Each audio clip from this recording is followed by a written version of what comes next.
On a voulu un procès pour l'histoire, on a voulu un procès qui soit filmé, et en réalité, ce qui est en train de se passer aujourd'hui, c'est une honte pour l'histoire. Il faut que les parties civiles puissent voir comment cette personne va réagir, il faut qu'il soit présent aux côtés de ses avocats au moment où on va plaider pour lui, il faut qu'il soit dans la salle d'audience, parce que sinon c'est une fiction qu'on juge.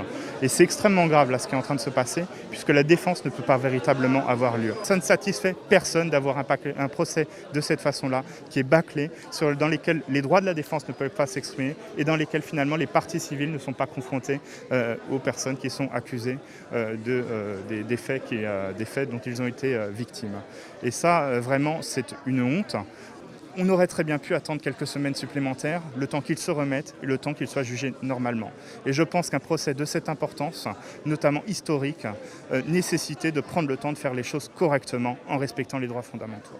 Vous imaginez une justice de cette condition-là, c'est-à-dire qu'une personne qui pourrait être déclarée coupable, à qui on pourrait annoncer qu'il est condamné à 10 ans, 20 ans en perpétuité, lui dire à travers un écran, lui dire alors qu'il est seul en prison, c'est indigne d'une démocratie. Et aujourd'hui, vous avez des motifs gestionnaires, des motifs matériels qui poussent ce gouvernement à égratigner encore plus notre état de droit.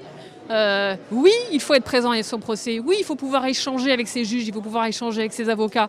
Comment est-il possible aujourd'hui de traiter les justiciables de cette manière ? C'est tout à fait indigne et honteux.